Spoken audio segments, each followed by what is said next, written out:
Happy Memorial Day, everybody, or at least it is on this particular day. When you listen to it, it will no longer be Memorial Day. Welcome to the podcast. We just finished up a Memorial Day open mat here at Lake Arrowhead, 10 a.m. Had a bunch of people come visit and train, and a lot of veterans on the mat. Me, you, Eddie, um, another cat from the Air Force. What was her guy? Eli, and then also His son. both of his sons, I believe, Hudson and Micah. Oh, And they're buffing? they might be. Micah definitely is. Okay, yeah, for sure. Micah just got out of the Marines. Yeah. So it was a beautiful day to just hang out, spend some time on the mat, spend some time with some vets, and just reflect a little bit on the significance of today.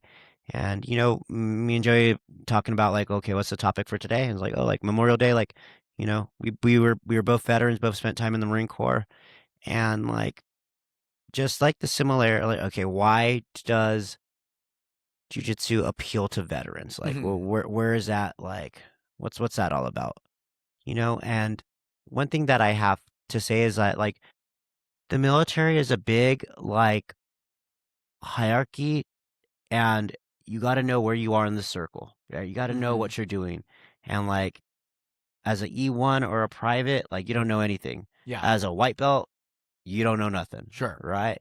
You do the thing a little bit, like, you pick up E2. That's, like, equivalent to, like, some stripes on your white belt, right? Sure. Still don't know nothing. Yeah. Still don't know anything. Still nobody gives you any respect. But you're not a nothing white belt anymore. You're not just a private. You're a PFC. Got a little chevron. At this point, you should know like how to hip escape, how to do a forward roll, and like you need to start cleaning the mats without being told. And uh, It's like you should clean your weapon without being told. Wear the academy merch and don't no talking during class. Yeah, show up on time. And I think what's cool about I do feel that the military and martial arts, but also in particular Brazilian Jiu Jitsu, definitely have very similar demographics. I mean, I feel I went into both the Marines and also Brazilian Jiu Jitsu because of my wrestling background. Before I really kind of found a gym and fell in love with it, I went to like a bunch of open mats, but I wrestled in high school. We wrestled together at Moore Park College. And when wrestling was done, I remember there was like a thing that was missing. I was at the time I was an assistant manager at a Blockbuster. They were about to promote me to manager, and I remember thinking like, man, like I don't have that challenge in my life like I had when we were wrestling. And so that was what even got me to join the Marines. But it was also during my time in the Marines that I actually found jiu-jitsu and started training that more seriously at the same time too. And I believe they both kind of hit that same thing that at least like I remember that I was looking for in particular with wrestling, of as just a young man diagnosed with ADHD, not really caring about schoolwork or a lot of the other things that I had that were quote unquote responsibilities in my life. But all of a sudden having wrestling, the Marines, jiu-jitsu, having a level of structure, and also just this like real challenge that hit you physically, mentally, emotionally, on some level spiritually. Yeah, all for of sure. them. Like the military makes a good job of saying like right off the bat, like you're not gonna get rich, you're gonna get treated like shit. If you make it, you make it. Like there is no like nobody's lying to you, Yeah. or at least you're aware of that. You know it, especially if like in the branches like you like Marines is like you're gonna get 13 weeks of boot camp. It's gonna suck. Like it is something that like okay like you have to know that you're doing this because you want to, right? Nobody's forcing you, right? Jiu-jitsu is the same way. Like you're doing this because you want to, but like, why are you trying to do it? And it's not uncommon. Like, oh, like I'm doing it to test myself. I'm doing it to be a warrior. Like this is a check in the box. I did high school wrestling, right? And then as soon as high school was over, right? And I probably only even went to school to wrestle. Like I didn't care about care about school grades, whatever. I just really enjoyed wrestling. So you had to go to class. You had to do all these things, right, to maintain your eligibility. But this is also during the war on terror. So this war has been going on for a little bit now, and the invasion to Iraq was in 2003, and I joined. I went to boot camp June 2003. Got it. So all my seniors were part of the invasion, Okay. right? And so as you like graduate boot camp, go to SOI, whatever, get to your duty station, it's like, okay, all these guys are coming back, and like now they're like combat veterans. Like they were the first batch of like, oh, like you guys are like heroes, you know, you guys are like black belts, you know, Yeah. you know, you've done the stuff of like what we want to do, Sure. right? And as time kind of like started to pick up, you know, well, how do I stay in fighting shape? How do I stay ready? How do I stay active? And at this point, it was college wrestling, Mhm. right? And Coach Paul was an NCAA Division I champion. Coach Paul Keesaw was our Moore Park College coach. Right now, he coaches at Fresno City College. But like that was my first taste of like, oh, like this is what an elite is, Yeah. and then this is an elite team because now we're training hard. Yes. You know what I'm saying? So like doing college wrestling, but still doing my military, it's like, oh, I had no problem getting like a 290 in my PFT. Yeah. Just I couldn't get a perfect frizz of the run, you know, Yeah. like wasn't that fast, but I also wouldn't be that tired after 3 miles, you know? Mhm. And it was like, dude, we're in amazing shape now. It's different. Like, you Yeah. know, like physical and the Marines love that. If you're in shape and if you're a beast, you know, you're how do you stand out from your peers if Mhm. you're all the same rank? All right, give me the best shot, the guy who could follow directions, and the PT studs. Yeah. And then the wild card is, oh, like, who's the best fighter? You Yes. know what I'm saying? Yeah, and it's interesting because yeah, you were already in 2003, and we met at Moore Park College Wrestling in 2005. I was not in the military yet. I wrestled with Coach Paul Keesaw as well, and it really was those practices were absolutely insane. We'd run like 8 to 10 mile warm up runs. Like you run the 8 to 10 miles before practice even starts, and that was the easiest part of the practice. Like a nice light jog for 8 to 10 miles, and then you're doing drills and sprints and calisthenics, not to mention the super intense wrestling that's already a part of it. And so for me, it was, yeah, I ended up going into the Marines after my time wrestling. And it was during that 13 weeks of boot camp. And then I believe it's like 8 or 9 weeks of School of Infantry. And without really even trying, within boot camp, I was my platoon honor graduate. So I was the number one out of about 100 recruits. And then in School of Infantry, I was the company honor graduate. So I was number one out of like 300 infantry Marines. Just from that And residual training of because of, like yeah, I was what we were already in going through. Yeah. phenomenal shape from wrestling. I understood what it meant to be completely just miserable, but it's like, all right, it sucks, but you just got to do it anyway. And so it really gave me this leg up. And similar to you, so I got out of School of Infantry already as a Lance Corporal. So like, boot camp, I got promoted to PFC because of being the platoon honor graduate. School of Infantry, I was already a Lance Corporal. And I remember being super excited to show up to my unit because like they're going to know I'm squared away because I'm already a Lance Corporal straight out of SOI. And when I got to my unit, similar to you, they were at the very end of pre-deployment training. My first sergeant said, if you got here like a week earlier, I would have sent you to pre-deployment training with them, but it's a little too late now. So I was like in this kind of stay behind crew. Hmm. And so then, as you mentioned, they all come back and they've all been to war.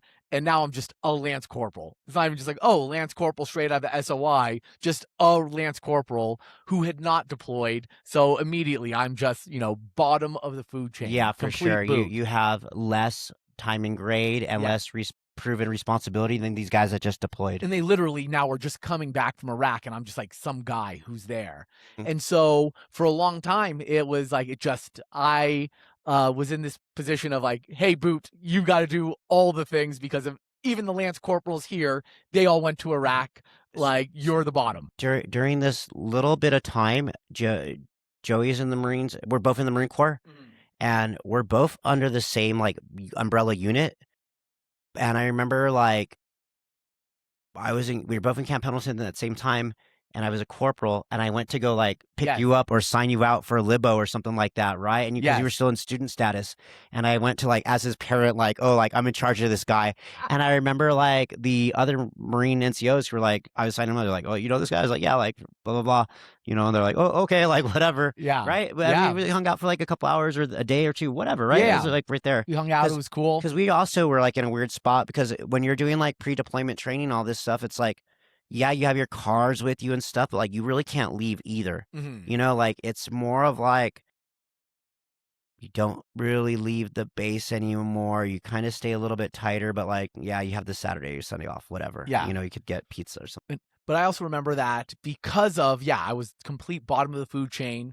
But one of the things that we do in the Marines is, oftentimes either during, before, after, your training time, all of a sudden, like all the platoons would get together with a big circle and the platoon sergeants would be like, hey, you grapple each other. So like a platoon is like maybe like 30 guys deep. Yeah. And it's bragging rights, like who's the best platoon. Yeah. So who's the most in shape? Who's got the best guys? Who's like 30 guys like are just gonna take over a whole country, right? Yeah. And then the odds are like maybe every platoon's got like a handful of good guys, handful of medium guys, and like a handful of shitty guys. Yes. Right? And like, okay, well, what do you want to be? Do you want to be in the middle? You want to be in the end, or you want to be on the top? Like, you got to be on the top. You do everything you can to be on the top because like very competitive. It's very competitive, but like nobody wants to get treated like shit for 4 years. Yes. And guys will. But that's some like no way. And the little parallel to that is like, you're gonna do a tournament. It's like, no, you don't want to like just settle for third. Yes. Like you want gold. You want to win. You want to be the best you can be. Yeah. And so we would do these grappling circles within the platoon. And at the time, one, I had wrestled in college, and two, I was now actively training jiu-jitsu. I think at this time I was like a blue belt. So not like anything crazy, and I competed, but it was amongst people that their only grappling is at the very end of some training exercise that we're just getting together. So now you're watching all the guys in there. Now just imagine like the spazziest white belts just going at it with each other with like, they all have like 2 or 3 moves, just going super hard on each other. No etiquette, no like slap hands, no hands not in the face, or like just craziness, like yeah. And then so to paint the picture, maybe you're in a actual martial arts area where like what that would be, like they'd call it a pit, where that would be is like almost like chopped up rubber tire. Sometimes, right? yes. Sometimes, right? And you grapple in that, and you're like, what the hell is that? Sometimes, or you're out like in a field. Sometimes you're on in like on a beach, in the desert, wherever it is that there's open space. So it could be literally anywhere, getting sand in your eyes and your mouth. For sure, dirt in your face, all of it. You wear your traditional, there's like, you got boots on and you're wearing the camis. Yes. And we have a handful of like, it would almost be like a super lightweight gi. Yeah. Right? That you could like rip it if you were like crazy about it. Yeah. And yeah, that's what you did. Nothing in your pockets, take off your rank, right? Yes. Take off your dog tags, maybe. Yeah, yeah. And like that was like how you just kind of went out at it, and kind of like, yeah, in the beginning of I'd like Dude, beat guys would get fucked Oh, up, yeah. yeah. And just like in the beginning of like when I would do it though, it would be, as I said, it's me as a blue belt up against these guys who are brand new. So not only was I winning the grappling exchanges, but it's just like just chilling, just chilling, like, you get to start doing when you become a blue belt, purple belt, brown belt against the lower belts.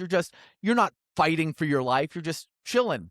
And I remember just like that, like the platoon sergeant and the other people in the platoon were always like, oh my gosh. And so it would be like, all right, Hauss versus this guy. And then it'd be like, I'd stay in, and it'd be like one by one, taking out the guys in my platoon, till eventually my platoon sergeant would like, during our grappling circles, would like essentially hold me by the hand and like walk me into the other platoons. It's like, all right, which one of your guys wants a piece of Hauss? And I'm just like, like, I have nothing else to offer. I'm like terrible at land nav. I'm okay at like shooting. As a Marine, I am very mediocre, but like I train jiu-jitsu and no one else does. And like, I'm starting to see, like I'm kind of a commodity as a jiu-jitsu guy. Yeah, And they're like, "This rock is our rock." yeah, and I would Who go through, wants and then it would be like I would then like, beat up the top guys from each and every platoon, and then all of a sudden we would start, we'd occasionally do these international exercises. One of the ones we did was in Florida, and there was like militaries from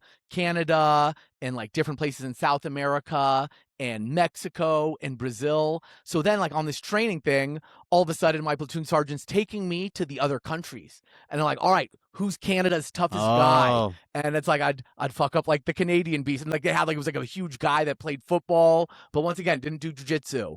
And it wasn't until like I remember like my first moment of actually being afraid during these things, we went into Brazil. Like, their Uh-huh. training thing. And it's like, oh yeah, this guy right here, he also like trains jujitsu. I was like, oh, now I have like another guy who like for real trains Yeah, jujitsu. has to be Yeah. a Brazilian guy who does Brazilian Jiu-Jitsu. And like, we had a little bit of a battle, but I ended up winning that one. And then like we would do things like with our overall battalion. And so now I've got like a reputation and I'm taking out different people from the battalion. I remember one of my bigger moments, we're doing this and our company commander. And this time I'm like a corporal maybe, and like my company commander's like a major. So now it's like, in the military we have this kind of hierarchy, and it's like, uh-oh, like the major now wants to go against me. And like in my head, it's like, all right, I have to fuck him up. But like I have to do it respectfully. Mhm. And so I remember even like during our exchange, but he was actually pretty tough. And I remember like we were rolling in the dirt. I got like a whole face full of dirt, but eventually I ended up tapping him with like a straight arm lock. So it's like, all right, I'm not going to embarrass you, Yeah. but I will establish myself as now the guy who's taking out the company commander. You should have been like, "This is my company now. Yeah. I'm in charge. Give me your rank." Yeah. And then like I remember even like my very last day in the Marines, which was like so cool that it was like I had been in and I was kind of dancing with, am I gonna re-enlist? And like we would have like I would have probably gone to Anglico where you were, my unit wanted me to do like the MCMAP, the Marine Corps Martial Arts Program instructor course. And eventually I waited a few months. I picked up sergeant and I was like, you know what? I've come and done everything I want to do in my time in the military. So it's my very last day, and my platoon commander, so like the officer who's in charge of my platoon, who's like a lieutenant. I think he was like a second lieutenant, like pretty much straight out of OCS. And we kind of go, it's like a behind closed doors thing. And I think it was like for him to show like his bravery, it was like my last day. And so it's like behind closed doors, so nobody sees like, the what the officer's doing. And it's like, all right, like I'll take on Hauss. And everyone was like, oh. And I ended up hitting him with a twister. Oh, jeez. It was like my last day. And I was like, I'm going out on top. I'm going to hit an officer with a twister. And I just remember that it was so cool that like it really was throughout my time in the Marines, just being such a mediocre Marine outside of my time in boot camp and School of Infantry. But it was like getting to have developed a little bit of like a reputation because of jujitsu, and how like the two coincided in such a beautiful way for me in this, like, wow, I got to really elevate my experience during the time in the Marines because of the fact that like I was so passionate about jujitsu, and that like that there was the like the combining of cultures. Yeah, dude, like, if like, I don't we always say, like, jiu-jitsu is like a superpower, and, Yeah. like, you keep it close, and, like, you could have it, like, undercover, like, nobody would really know, like it's hard to gauge somebody's skill level just by looking at them, Yes. right? Because, like, things could be deceptive, and you really don't even have cauliflower ear that No, much, right? no, So it's yeah. like, you would just think that you're in shape, Yeah. right? And when you're, like, in this situation of you're grappling, you keep it close, like, you're really trying to, like, differentiate yourself. When we talk about, like in the military, like, how you earn promotions, and Mhm. it's like your shooting score, your overall physical fitness test, and your pros and cons, right? Yes. How you act, how you conduct yourself. And, like, if you look at that towards, like, jujitsu, it's like, okay, like, well, how do you get promoted in jujitsu? Well, you come to class, you maybe start to beat the guys higher than you, Mhm. or you win tournaments, Yeah. right? And so right there, you're starting to put yourself in a situation like, I want to be better than my peers, right? Let's Mhm. say you start off with like 10 other white belts. Like, what makes you different from them? well, who's the king white belt? Who's the best out of the batch that just started? Mhm. You should not be able to go past the blue belts that are already established, right? Yeah. But stuff happens. But like, who's the king of the white belts? Later, like that's how it works, right? Yeah. And then later on, like, oh, who's doing good in competition? They start to fast track, and you start to climb the ranks faster when you start to like embrace it more. Mhm. Asking questions, staying later, doing some extra. I remember like, so I'm probably a purple belt at this time, and my unit did send me to martial arts instructor course, Mhm. and it was one of the best courses I've ever been to. It's really fun. It was in I believe Area 52 of Camp Pendleton. Super fun, and the instructors there. If you ever been to like a military school, it's very tight, like very like professional, very like the training schedule. There's like no time for bullshit. You're there super early. You're going to leave super late, day in, day out, and that's it. Yeah. But this was the first time that the instructors that were in part of my, the ones that taught me, they were actually like more martial artists. Mm. They're different. Yeah, they were gunnies. They were staff sergeants, but they conducted themselves as martial artists. Got it. The dojo was clean. Everybody bowed. They never took time. They never like did not stretch. You know what I'm saying? Sure. They came around, shook everybody's hand. Like it was like, oh, like we're doing it right here. Like it's really cool. But they kind of preached a little bit of like McMap, right? Mhm. Marine Corps Martial Arts Program. That's what we were there to learn and to teach, which is not jujitsu, Yeah. right? It's not. It would almost be like a Krav Maga. There's weapons involved. There's how to use knives, your rifle. There's joint locks and manipulations, restraining techniques, baton techniques, Mhm. and also striking, right? Heel strikes, kicks, sorry, palm strikes, all sorts of not nonsense. But Sure. it's like if you looked at it, you're like, oh, like what is this? Oh, like it looks like Krav Maga. It looks something that, and this is like maybe you could get 100 guys in a formation to practice these moves. 1, 2, 3, right? Lead hand strike, rear hand strike, pivot, kick, all of it, and that that was like almost like a kata that you had to learn, right? Mhm. So within that, this is what we were there to learn. But then they would say like everything you else would be like core plus. This was like we had guys that had Muay Thai backgrounds. I Got had it. a jiu-jitsu background. There was a couple college wrestlers in there, and like same thing. Like they were the best in their unit. So that was like, oh, like what's up? Like where are you guys from? Like blah blah blah. It's like, oh, like you're the best fighter in your place. Like oh, me too. Yeah. And it was like the jiu-jitsu guys were holding it down though because the instructors were not jiu-jitsu guys. Got it. So Oh, interesting. they would always want to roll with us though. You know Sure. what I'm saying? Like that Yeah. was cool. It's like, okay, like that was like the humility of like knowing the limitation of your martial art, Yeah. right? You're working within the box where like this, like we have more. And so, sometimes we talk about like self-defense versus sport. And it's like, okay, self-defense, cool, whatever. But like, what if I'm not striking you? Right? What if I'm just applying that slow, steady pressure, playing with your foot every once in a while? Like, and you have not had that reference, like now we're Yeah. doing sport and like I know more sport than you do, Yeah. right? And it's not necessarily sport anymore. It's just like your jiu-jitsu now is Mhm. it's more able to handle all sorts of stuff. But I remember that was such a fun school. We worked out all the time, had to get into like this like now I'm ice bathing on my own because like oh it's rough, dude. We're rucking and like wearing armor and training all the time, but it was really fun. Um during my deployment. So like now we're in Iraq. I'm Mhm. hanging out with my unit, my team. There was my buddy Sergeant Calesto. He was a purple belt at this time, and I I think I was a white belt. Okay. I think I had trained jujitsu, but then we got mobilization orders, so then it stopped. Right, but I was a white belt, but I had trained formally for like 6 to 8 months, Okay. whatever. And there was And you were a wrestler as well. and I was a wrestler, right, for sure. But there was no like formal dojo. Okay. So then we'd go to the weight room, lay down as much soft tarp we could find or Sure. whatever.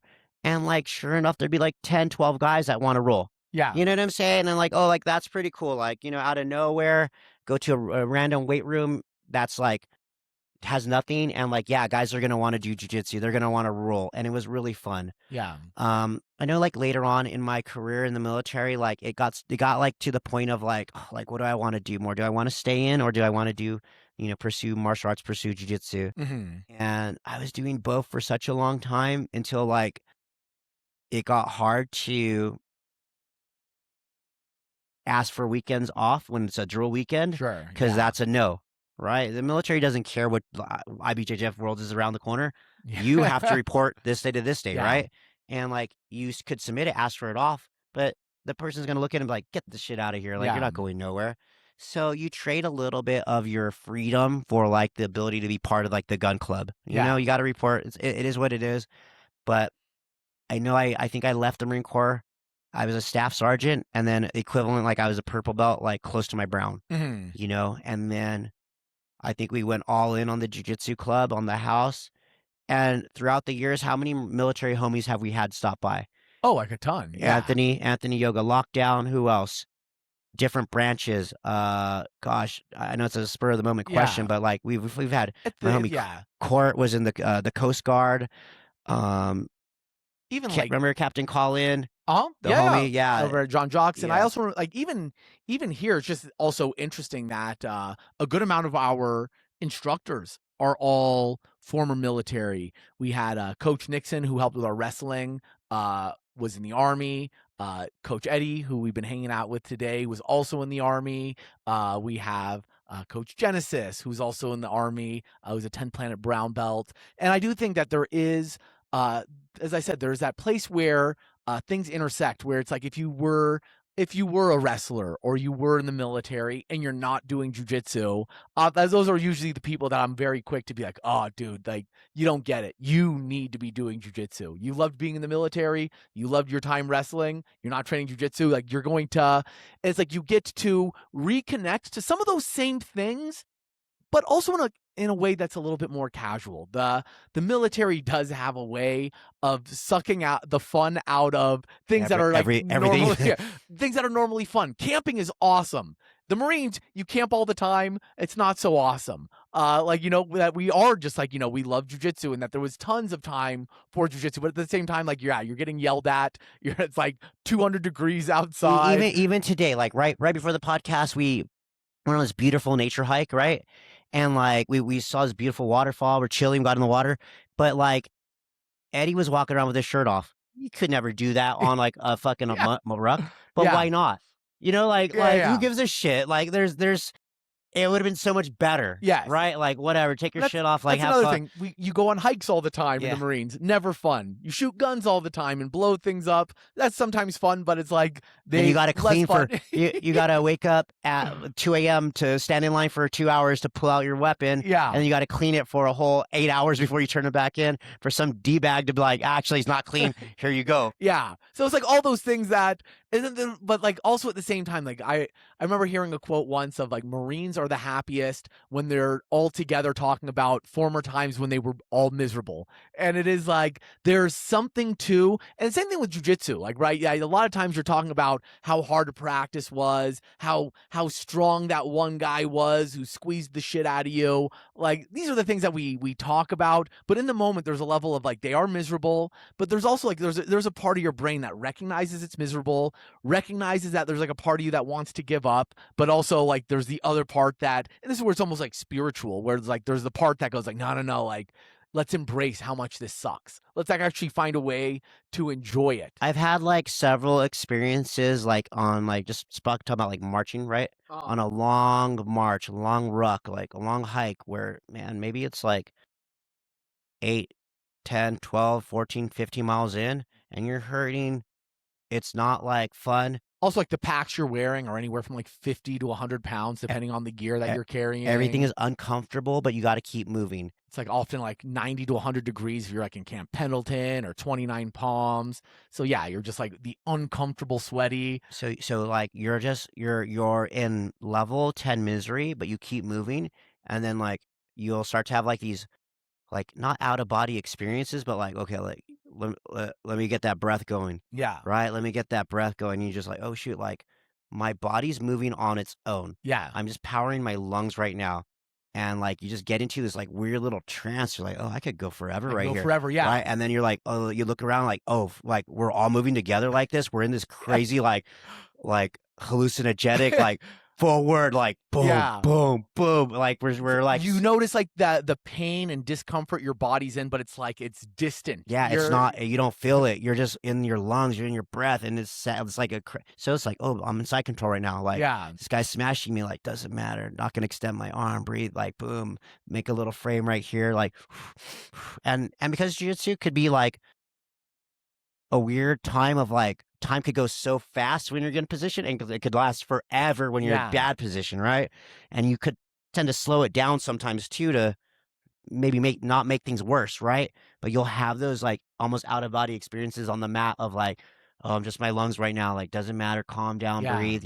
But I had similar experiences while rucking. Yeah. Well, rucking, and then also like there's like a lot of like what military training is, especially when you're in the infantry, because you think especially if you haven't been through it, right? You think of like things in terms of the like like the long marches, the hard physical exercises, but also a lot of times, especially like during the winter months is when it's the worst, but you're a lot of times you're training, you're digging a hole, you have maybe like a little sleeping system or a little blanket, and part of the training is you're on a mountain somewhere, waiting for like a notional enemy. Like nobody's coming, but your platoon sergeants and the higher ups are like walking around all night long, making sure that you're not like in a nice, comfortable sleep or anything like that. It's like you and one or two guys, and maybe you're taking turns sleeping for an hour, but you're not lying down. You're like sitting up in a hole, and sometimes it's like raining, and your Gore-Tex is all fucked up, and you're all cold, and there's like a part of you that is just like, well, this sucks, but like I will find a way to enjoy this. I will find a way to recognize that this is like in a way spiritual experience. This is making me tougher. This is making me stronger. Yeah, And all I have to do is just endure. you're getting used to like a situation that really might occur, and it sucks during the training. And like you said, like the ground is cold, you're wet, you're not allowed to like do stuff that would make sense, like make a fire or put your hands in your pocket.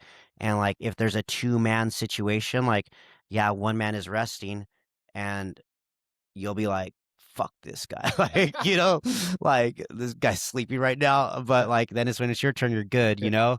Or you both fall asleep, and then Yeah, eventually then like you're you in get trouble. woken up with like a rock being thrown at your helmet, and but that's like, as I said, these are these like moments that kind of you in a way recognize like this is building character, this is making me tougher. And same thing with jiu-jitsu. Like there's times where you're not like in a full choke or arm bar, but it is uncomfortable, that you're just you're in a weird triangle, and you're breathing through like a narrow hole in your elbow, don't give up. and you're just like you're tough, Joe. You've been through tougher. Get through this. Breathe. Relax. Don't let him know that you are uncomfortable, and you have to kind of connect to something deeper within yourself. The more times that you've been miserable and like in bad positions, like the more you'll like you won't give up, and you'll see yourself through it. And like that's a parallel to like so many things of like relationships, business, like life. Just if you've like had to like make rent, like make it work, like you'll make it work again, right?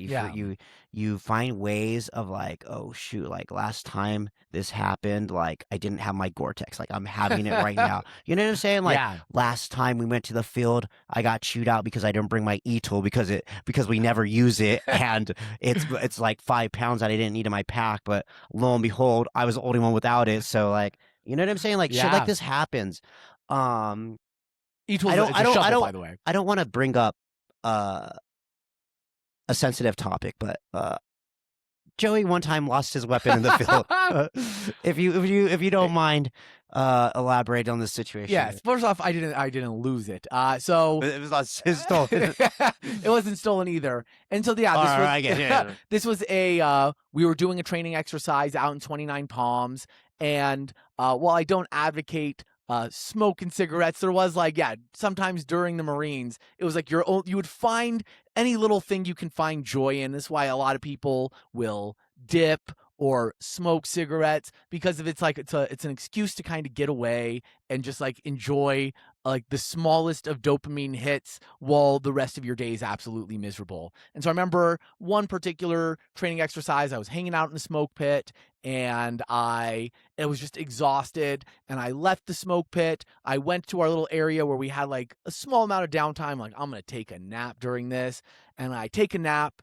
I wake up. It's like 20 minutes later, just like a quick power nap. And this is like anyone who's been in the military, and you go for like the grab of instinctively of where your weapon usually is, and it's not there. And then like your heart just like drops. And Yeah. it's like, So like, where if is it? you don't have your weapon, which is like, we'll call it like a piece of serialized gear, it belongs to the government, but your name is attached to it. Like, it's a big deal. Like, that Yeah. is automatically like you're in trouble. The word on the street is that if you lost a piece of serialized gear, that like it goes all the way up to the president. And then like, yeah, like at the time, I guess it was like Barack Obama would be like, who's this Joey Hauss? Joey Hauss. Losing his weapon. So Fucking purple belts losing Yeah. shit all. So I went to grab it. It wasn't there. And I'm like immediately retracing my steps. And in my head, I go like, all right, last place. Oh, it was the smoke pit. That's where it is. So like, kind of casually going back to the smoke pit, thinking that, sometimes things are just in a spot. Nobody thinks twice. I go to where it is and it's not there. Where can I? And at this point, what is your rank? I was a corporal. All right, I so was an like, E4. so Joey is an NCO corporal, which means that like in the military, he's like a purple belt. Like Yeah. he's like. He's okay. He's good. Like, and if somebody of his similar rank found it, they would keep it for him. Yes. You know what I'm saying? Hook a brother up, Yeah. and call me gay and stupid, but like life would move on. If a lower rank found it and knew it was they would bring it back to him, right? Correct. And so I get there and it's not there. And I do the very, I want to say humbling, but more humiliating Walk of shame. like, hey, has anybody here seen a weapon in the smoke pit? And the other guys laughed and was like, oh, it was you who left the weapon here. We gave it to our first sergeant. And a first sergeant is like closer to like a high level brown belt, black belt kind of character. They've been in the military at least 15, 17 years. I would say black belt for sure. They're like in that category. And it is like, shit, like I have to now talk to a first sergeant about what an idiot I am. But luckily it's not my first sergeant. Because you're in the wrong, right? That's something that like is attached to your body almost. Like I mean, like it's not the equivalent to say like you left your wallet out, right? It's like something that like you need that. You know, like you left your wallet and it has money in there that like isn't your money, that somebody like trusted you with, and now you have to like I lost your money to the president of the United States. And so I go to their first sergeant, hat in hand, and I'm already doing like the humiliation shuffle from place to place. And I'm like, hey, first sergeant, I've heard that you have my weapon. And he goes, oh, it's your weapon. I gave it to your first sergeant. And now this is like the worst news. A first sergeant's bad enough. I can take an ass chewing from some higher up, but now I have to take the ass chewing from like my higher ups. They know, and it's like I'm not even anonymous anymore. This is like at a time in my Marine Corps career. I was a jiu-jitsu guy. You're at the peak. I've submitted our company commander in hand-to-hand combat, and now I have to do the shuffle of like, hey, first sergeant. And when I get to the higher ups hut to where my first sergeant is, it is the company commander and XO and my platoon sergeants. And it's like literally every single person who outranks me is there. And my platoon sergeant, who was the coolest guy ever, multiple times deployed, was like the like a Marine's Marine. Like he was always squared away, but also within the unit, to those of like who were under him, he was so cool. But like it wasn't like, oh, like we're comfortable. It was all from like this place of respect. Yeah, professionalism. This is somebody that like has been there, done that correctly, who you could emulate yourself after, like is who you want to be. And he goes, oh, like Hauss, what are you doing here? And so now it's like, oh, I got to tell it to everybody. Gentlemen, I have sinned. I have sinned. Yeah. I am here. Yeah. I am a confession sinner to make. And it was like, my weapon is here because I left it in the smoke pit. And another platoon's first sergeant gave it to our first sergeant. And it's like, hold on. And it's like, all right, we're going to get you your weapon later. Like, but it is like, you are so fucked. And I was like, I know. And my platoon sergeant, who really was the coolest guy ever, gave me an ass chewing like I've never received before. But the whole time it is like, yes, I very much deserve this. I'm an idiot. And but all said and done, I got my weapon back. You And so Joey skips over like, yeah, I probably cried. Like it was like a good one. He probably stood there at parade rush and like somebody was screaming with him and like, and you're just like this and like, oh, like what the fuck? What's your major malfunction? Like, God, yeah, you, it, you stupid jujitsu guy. yeah. But I got my weapon Your back, jujitsu's trash. and it was no harm, no foul. Should I go into what happened the next day? Yeah. This is So off the record. like my thing was like it's like a big deal in theory. Like the people that know are very much like, Hauss, you are an idiot.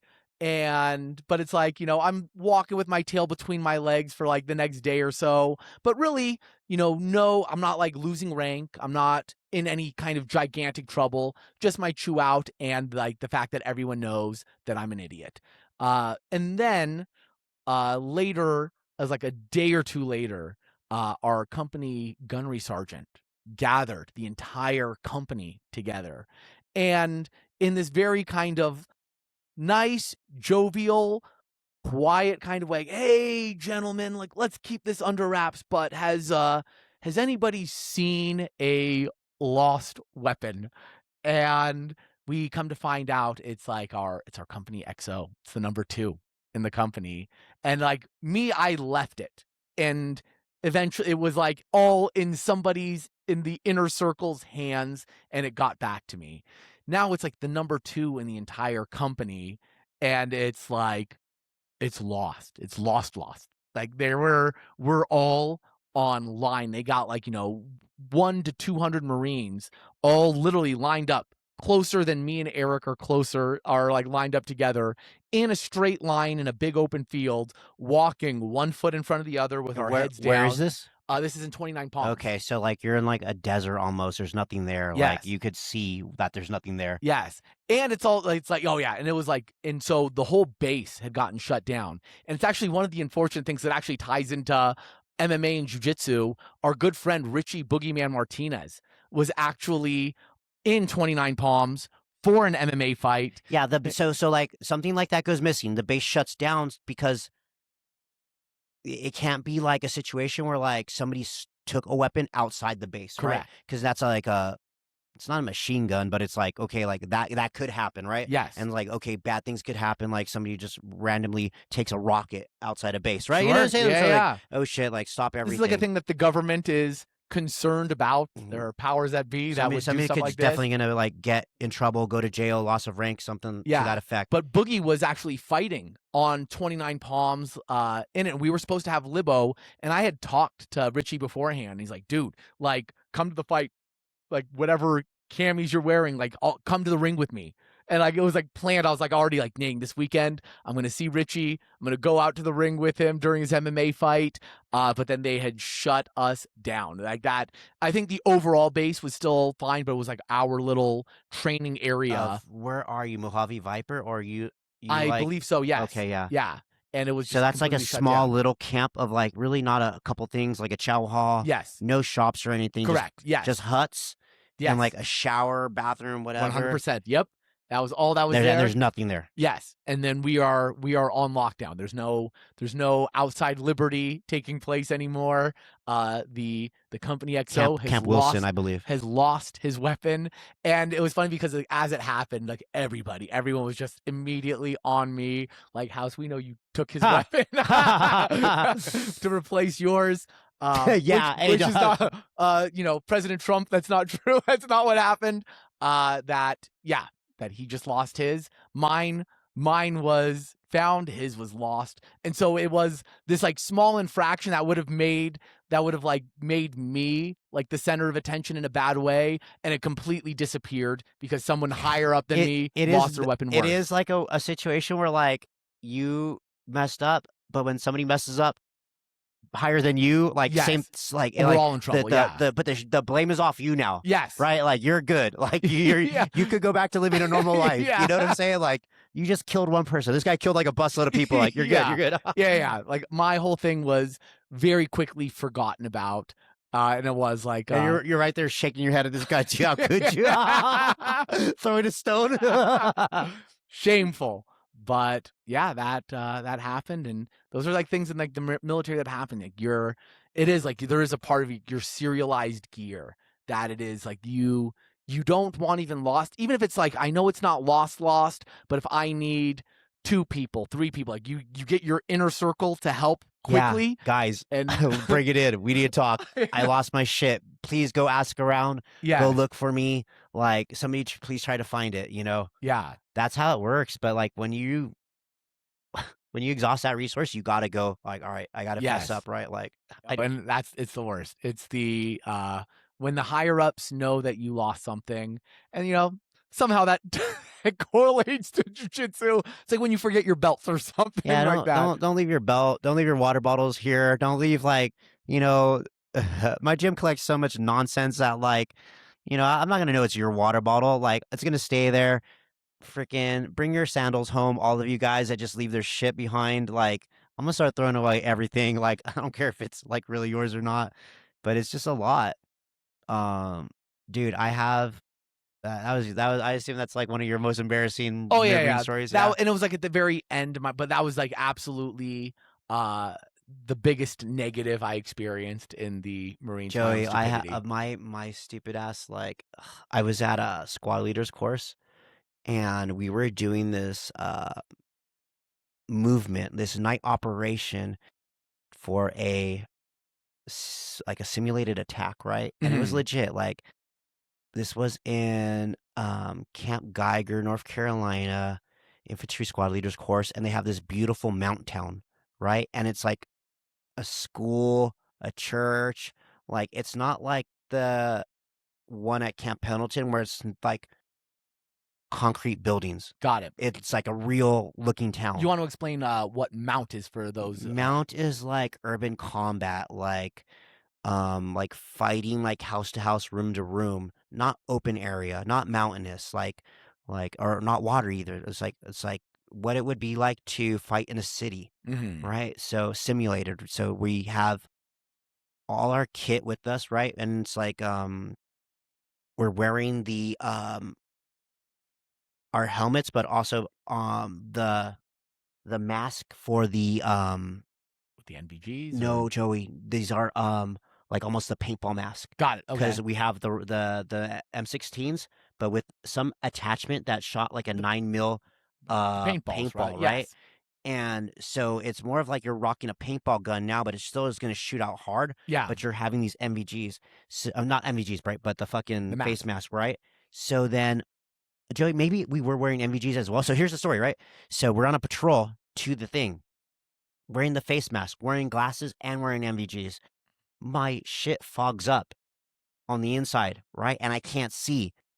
And I do a fucking thing real quick to clear my lenses and put my glasses on, put my helmet on, put my MVGs on, my night vision goggles, and I look around and like there's nobody in front of me and there's nobody behind me. And I'm fucked, Joey. I'm trying to listen for my like I'm trying to listen. Like it's in the middle of the night. I can't see shit in front of me. And so I start walking in like the direction that I thought I was going. And like nothing. Oh no. Nothing. Like Joey, like that was the worst situation that I've ever like I was lost for a little bit. Like if this was like so like what is a training value? Like I could have been like snatched from behind. You know what I'm saying? Like I was separated, I was all by myself, right?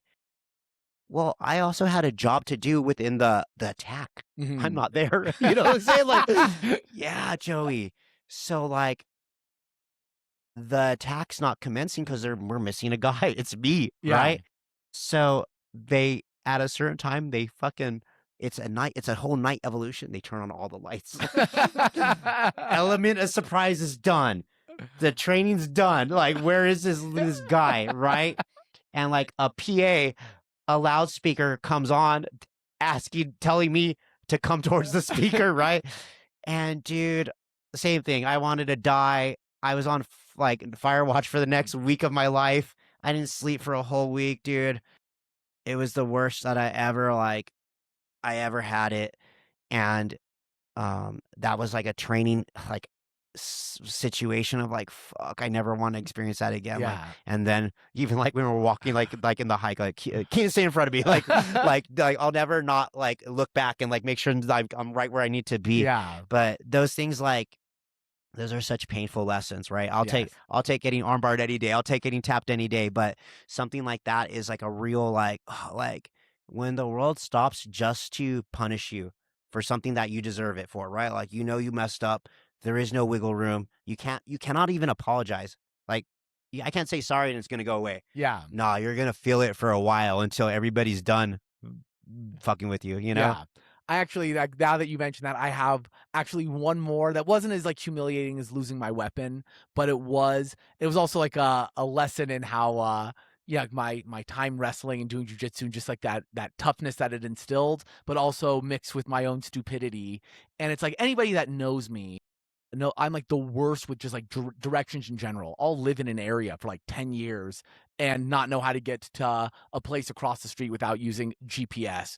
And now we have like this we're in the mountains of Camp Pendleton. It's it's late at night. It's completely raining outside, and all these different platoons are taking turns having like their squad leaders taking their squads throughout like this different terrain, and everyone's taking maybe like it's like an hour. It's like an hour It's kind like a of. night patrol. Yeah, it's a night patrol, and it's all involving maps and things like that. And it's like it's about to be me, and I know like fuck, I can't read a map. Are you taking your squad? Yes. Oh, okay, And okay. it's also but it's also like our captain, Okay. our like was with us. Like so like our platoon commander was with us at the time. Just to kind of like, all right, he's gonna be very hands off, but at the same time, like I'm here. Yeah, as a squad leader, it's your job to plan the patrol, the Yes. route, all of the bullshit. Yeah. Yes. And I had like another corporal with me that was also aware that I was like a bit of an idiot, but he was also a bit of an idiot too. And so it's like I get the map and I'm like, guys, shit, there we go. We got this. I get the map, I'm looking at it. It's like it's upside Yeah. down. And it's like, like what are we? I'm like, what are we in the middle of the Atlantic Ocean? I have no idea what's going on. And I remember just like winging it. Like, all right, let's fucking move. I think that's a good place to turn right here. And we get lost. Like lost. And this thing that's taking everyone else like an hour, we're like 3 hours in. Like in the middle of the night, it's raining, and like the captain who's with us is pissed. But it is like he's not allowed to like help us at all. Oh, so he's just gonna walk with you guys? Yeah. He's just gotta But also like in the stress lead up to all of this, I forgot to bring like a water source. Oh, Joey. And yeah. And also you went down. and also the other corporal who was like there too had also forgot his water supply, his water man. thing. But like the difference was like he was like starting to go through it. Even though it was like cold and raining, we've been moving in 3 hours, we have gear on, and he's like starting to like almost become like a heat casualty, almost, right? Yeah. He's like going through it, and the captain just lights him up. Like, how could you forget a water? You're a corporal, this, that, or the other. Meanwhile, I do not have one. Yeah. But at the same time, it's like if this thing is like 3 days, I'm not going down. I'm like, yeah. You're not gonna show your. It's like being caught in an ankle lock by a lower belt. It's like, oh, they got it. Like you really feel it, but you're just not gonna tap. Yeah. You're just gonna just. I will let this pop and let them know. And that's like what I was like, all right, I don't have my water. I'm feeling all fucked up, but like I just saw this guy get chewed out. I can't allow it to be like I got us lost, like really lost, and also like I forgot my water. And eventually we got through, and everyone was like, where were you guys? You guys were supposed to be back hours ago. This was like a very small circle. Meanwhile, we have like 8 casualties. Joey went out, lost 5 guys. Didn't even fire a weapon at any time. Yeah. It'd be like that. Yeah. Oh my gosh. So dude. during the time in the military, just like jiu-jitsu, you experience adversity. Sometimes you have to hide emotion. Sometimes you are going to feel tired and dehydrated and all of that, and, I'm really glad to have been through, like, all these things because I do feel, just You growing know, up upper middle class, like, I feel like it gave you a level of it adversity. like, what's, like, equivalent, like, you show up to class and you don't have your belt, and you gotta ask your instructor to borrow a belt, and he gives you shit, like, "Where's your fucking belt? Why don't you have your belt with you?" And you're like, "I forgot it." Like, "Okay, well, wear this pink belt." You know what I'm Yeah, saying? Or actually spend $10 and buy one, you turd, like, yeah, why are you telling me? Like but I also forget my belt all the time. I just know that I have like a spare one here or there. Also, Joe, I think you guys have like the little belt, the belt holder, right? yeah. So like I have one too, and I'll just grab like the belt, black belt off the belt holder, tie it, and then put that back. I'm like, oh frick, There you go, yeah. Adapt and overcome. I feel huh? that was a big thing also learned in the military. Also, yeah, like speaking of that, we do work with companies like We Defy. I believe you work with them as Yeah, well. we defy. So like tying it all back, like there's a lot of companies and a lot of parallels to the military that like support and like really want people to try out jujitsu and will even go as far as to like pay your monthly membership or send you in the right direction, even take care of a tournament registration. We Defy is one of those companies.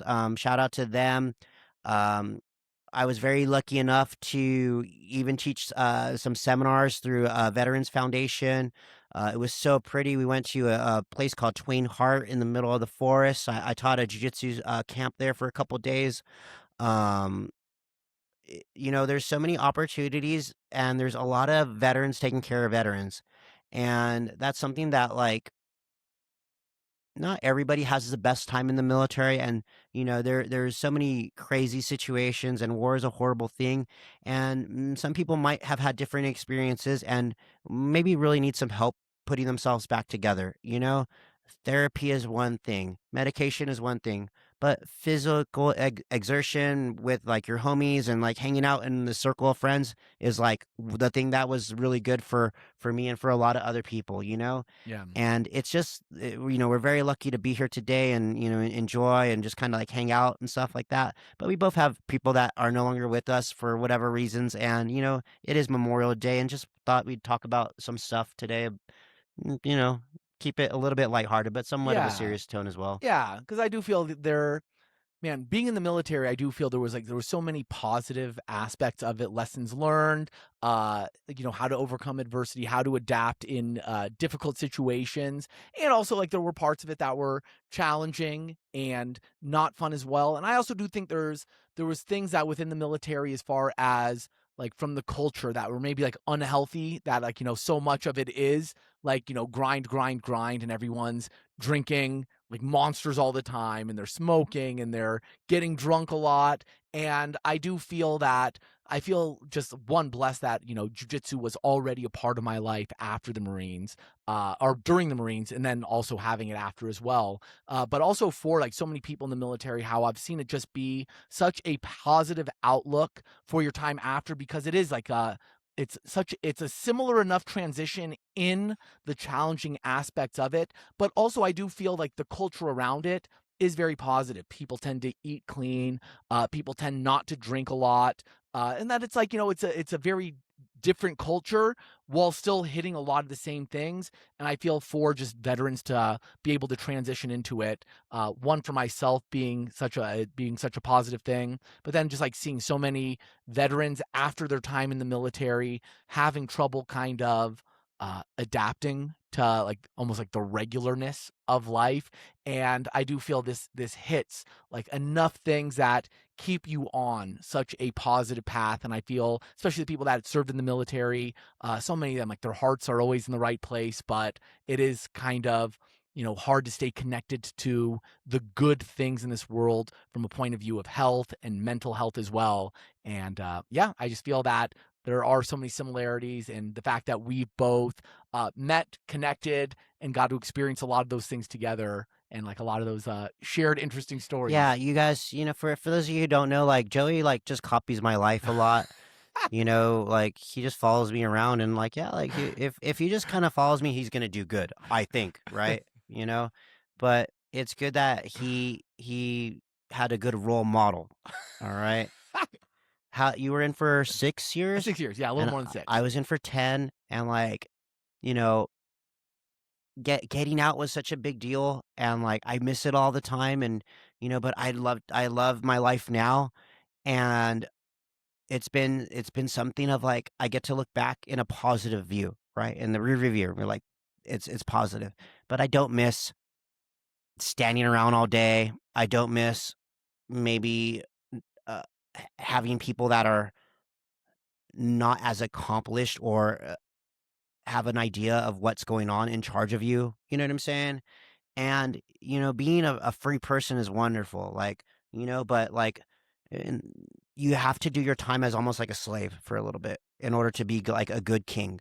And that's like where we're at right now. Like, okay, like we did our time as E1s, we did our time as white belts, we did our time like, you know, doing the worst jobs of all time, whatever, right? We did our time. Now what? Okay, like that was all to build you and teach you lessons, right?